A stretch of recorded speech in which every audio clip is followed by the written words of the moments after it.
بلال اظہر کیانی صاحب، ایک اچھی حکومت کی طرف سے آفر کی گئی ہے، تو کچھ آپ بتائیں گے کہ جو رانا ثناءاللہ صاحب کی اچکزئی صاحب کے ساتھ میٹنگ ہوئی ہے اس کے بعد کوئی ہم توقع کریں کہ کل پی ٹی آئی جو ہے وہ چلی جائے گی اس میٹنگ میں؟ جی بسم اللہ الرحمن الرحیم۔ میر صاحب بہت شکریہ جی اپنے شو میں دعوت دینے کا۔ میر صاحب ایک تو آپ نے خود چلائی جو بات آج رانا ثناءاللہ صاحب نے کی اور اس سے پہلے اعظم طارڑ صاحب نے فلور پہ کی، تو میرے خیال سے مجھے نہیں اسپیسیفک تفصیلات پتہ کہ تعداد کتنی ہے، میری رانا ثناءاللہ صاحب سے اس ملاقات کے بعد بات چیت نہیں ہوئی، بٹ آپ نے جیسے کہا کہ خوشائند بات اور ہم تو یہ کہتے آئے ہیں کہ قومی ایشوز پہ بیٹھنا چاہیے۔ دہشت گردی کے ناسور کے خلاف ہم نے پہلے کہا تھا کہ ایپیکس کمیٹی پہ بھی، اور جب سی ایم کے پی بھی آئے تو ہم نے اس کو خوشائند قرار دیا۔ جب مذاکرات کی میز پہ ہم پی ٹی آئی کے ساتھ پہلے بیٹھے ہم نے اس کو خوشائند قرار دیا۔ بالا کوٹ کے حملے کے بعد جب پی ٹی آئی کی حکومت تھی تو ہم تب آئے تھے سیکیورٹی بریفنگ میں، مطلب کہ یہ قومی ایشوز ہوتے ہیں جہاں پر آپ کو ہونا چاہیے، اور the whole house should be taken into confidence. اور اس میں ہم تو چاہتے تھے جعفر ایکسپریس حملے کے بعد بھی کہ اسی طرح ہی ایک ان کیمرہ ایک گفتگو ہو، تو میں امید کرتا ہوں جی اس دعوت کے بعد اپوزیشن اگر اس میں آئے گی تو میرے خیال سے ایک اچھا میسج جائے گا، اور یقیناً ہمیں کنسٹرکٹیو طریقے سے اپنے ذاتی سیاسی مفادات کو بالا تر ہو کر اس پہ بات چیت کرنی چاہیے۔ تو یہی پرائم منسٹر شہباز شریف صاحب ہمیشہ بات کرتے آئے ہیں، اور یہی آج بھی جو صورتحال ہے خطے میں اس کو مد نظر رکھتے ہوئے اور اپنے پاکستان کے مفادات کو دیکھتے ہوئے یقیناً آج بھی اس لیے دعوت دی گئی ہے، اور ہم انشاءاللہ اس میں بہتری ہوگی۔ جی عمیر نیائی صاحب، محمود خان اچکزئی صاحب آپ کے ووٹوں سے بنے اپوزیشن لیڈر، تو اگر وہ چلے جاتے ہیں میٹنگ میں تو اس پہ تحریک انصاف کو کوئی اعتراض تو نہیں ہوگا؟ دیکھیں بیرسٹر گور صاحب سے یہی سوال آج پارلیمنٹ کی راداریوں میں ہوا، میرے خیال سے پارٹی سرکلز میں آج ہی رات اس پر ڈسکشن ہوگی، اور جہاں تک میرا ذاتی تعلق ہے اس میں کوئی امر مانے نہیں ہے۔ بنیادی طور پہ دیکھیں یہ دہشت گردی سے ہم ایک سٹیج آگے چلے گئے ہیں، اب جنگ کے بادل ہمارے سر پہ منڈلا رہے ہیں، اور اس پورے خطے کو پتہ نہیں کب تک وہ لپیٹ میں لے سکتے ہیں، تو اس لیے ضروری ہے کہ تمام پولیٹیکل فورسز کم از کم ایک ویو لینتھ پہ آ جائیں، اور اس ویو لینتھ کے لیے ضروری ہے کم از کم جو بیسک ڈیٹا جس پہ سارے ریلائی کر رہے ہیں اس کو بند کمروں میں ڈیبیٹ تو کریں، بات تو کریں، تاثرات ایک قائم کر لیں، پھر حکومت کو بھی فلور آف دا ہاؤس پہ موقف دینا آسان ہو جائے گا۔ جس طرح آپ دیکھ لیں کہ اتنی میجر چینجز ہونے کے باوجود آج proper floor of the house پہ کوئی رد عمل نہیں آیا، شاید اسی چیز کا انتظار ہو رہا ہوگا۔ ڈاکٹر نفیسہ شاہ صاحبہ، یہ تو ایک ایشو ہے، اس پہ بھی حکومت اور اپوزیشن کو آپس میں قریب آنا چاہیے، اور کون کون سے ایسے نیشنل ایشوز ہیں جن پہ آپ کے خیال میں حکومت اور اپوزیشن کو ایک پیج پہ ہونا چاہیے؟ دیکھیں سب سے پہلے تو میں مذمت کروں گی، آپ کے پروگرام میں کافی دیر کے بعد آئی ہوں، اور جو خطے میں حالات ہیں بالخصوص جو اسرائیلی بربریت ہے اور یونائٹڈ اسٹیٹس کو انہوں نے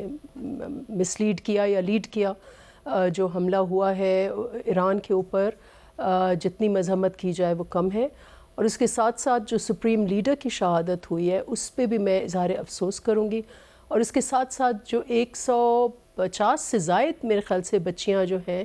وہ شہید ہوئی ہیں، اور میں سمجھتی ہوں کہ اس پہ ٹارگٹ کیا گیا ہے، یہ اسرائیل کے گرل اسکول کو ٹارگٹ جی کیا ہے۔ یہ اسرائیل کا جو پلے بک ہے اس میں سے، جیسے غازہ پر بھی انہوں نے کوئی ہیلتھ انسٹیٹیوشن نہیں چھوڑا، کوئی تعلیمی ادارہ نہیں چھوڑا، اور وہی چیز یہ یہاں پر ٹیررائز کر رہے ہیں جو ایران کے شہری ہیں، تو یہ قابل مذمت ہے۔ جو پاکستان کا رد عمل رہا ہے وہ میں سمجھتی ہوں بڑا میجرڈ رہا ہے، کیونکہ ہمارے گلف میں بھی اوبویسلی جو جی سی سی کے ممالک ہیں وہ اس سے پاکستان کی اکانومی جڑی ہوئی ہے، اور ویسے بھی بہت اچھے تعلقات ہیں، اور دوسری طرف ایران جو ہے وہ ہمارا نیبر ہے، برادرلی کنٹری ہے، تو پاکستان اور لیکن میں سمجھتی ہوں کہ یہ بھی خوش آئند بات ہے، آج فلور آف دا ہاؤس پر مولانا صاحب نے کہا کہ ان کیمرہ بریفنگ ہو، تو یہ خوش آئند بات ہے کہ ساری جماعتوں کو ایٹ لیسٹ ہم بار بار پیپلز پارٹی یہ کہتی ہے کہ کچھ منیمم ایجنڈا آپ لے کے آئیں، اس پہ آپ بات چیت کریں، تو اس منیمم ایجنڈا میں یقیناً فارن پالیسی ہے، پاکستان کا موقف کیا ہے، جو اس وقت خطے کے حالات ہیں، جو ریجنل وار یا ایسکلیشن ہوئی ہے، اور اس کے ساتھ ساتھ آف کورس افغانستان کا بھی ہم چاہیں گے کہ وہ تو ہمیں براہ راست افیکٹ کر رہے ہے، اور اس میں پاکستان یقیناً ایک بہت ایمرجنسی والی سچویشن ہے کہ وہاں پر جو اٹیکس کابل میں ہو رہے ہیں ان کا ڈائریکٹ رد عمل ادھر آ سکتا ہے، یہاں پر بہت پریزنس ہے طالبان، تحریک طالبان یا اور بھی بہت آؤٹ فٹس ہیں، تو میں سمجھتی ہوں ان دو ایشوز پر تو یقیناً ساری ملک کو اور جماعتوں کو اکٹھے ہونا چاہیے، اور باقی جو انٹرنل ایشوز ہیں، جو انٹرنل پولیٹیکل ایشوز ہیں، دے کین ویٹ. سب سے پہلے تو ہمارے جو سیکیورٹی سچویشن ہے اس خطے کی، ہمارے اپنے ملک کی، اور جو 2 فرنٹس کھل گئے ہیں پاکستان کے، انڈیا کے ساتھ تو کھلا ہوا تھا، ویسٹرن فرنٹ پورا کے پورا، اب اس میں ایران کے ساتھ ہمارا کیا پاکستان کی اپروچ ہونی چاہیے. تو یہ ضروری ہے کہ ہم آپس میں مل بیٹھ کر بات کریں. ڈاکٹر نفیسہ شاہ صاحبہ نے جو ذکر کیا کہ جو تہران میں ایک حملہ ہوا ایک گرل اسکول پہ، اور اس میں 150 سے زیادہ بچیاں شہید ہوئی ہیں، تو یہ جو بچیوں کی شہادت ہے اس پر واقعی ہمیں خاموش نہیں رہنا چاہیے. اور کچھ اور بچیاں بھی ہیں جن کے ساتھ زیادتی جو ہے وہ امریکہ میں ہوئی ہے، اور اس کا جو پتہ چلا ہے وہ کافی عرصے کے بعد. یہ جو ایپسٹین فائلز ہیں، یہ اس کی جو ڈیٹیل دی نیو یارکر میگزین ہے، ایک امریکی میگزین ہے، اس میں آئی ہے، وہ بڑی ہولناک ہے. اس میں الزام یہ لگایا گیا ہے کہ خود ڈونلڈ ٹرمپ جو ہیں وہ بھی بچیوں کو ریپ کرتے رہے ہیں. یہ نیو یارکر میگزین میں یہ بات رپورٹ ہوئی ہے، اور ایک ریپبلکن پارٹی کے لیڈر ہیں، ان کا نام ہے رک وائلز. تو یہ میں نے کیونکہ ذکر آیا بچیوں کا تو میں نے کہا یہ بھی ذرا آپ کو بتا دیں کہ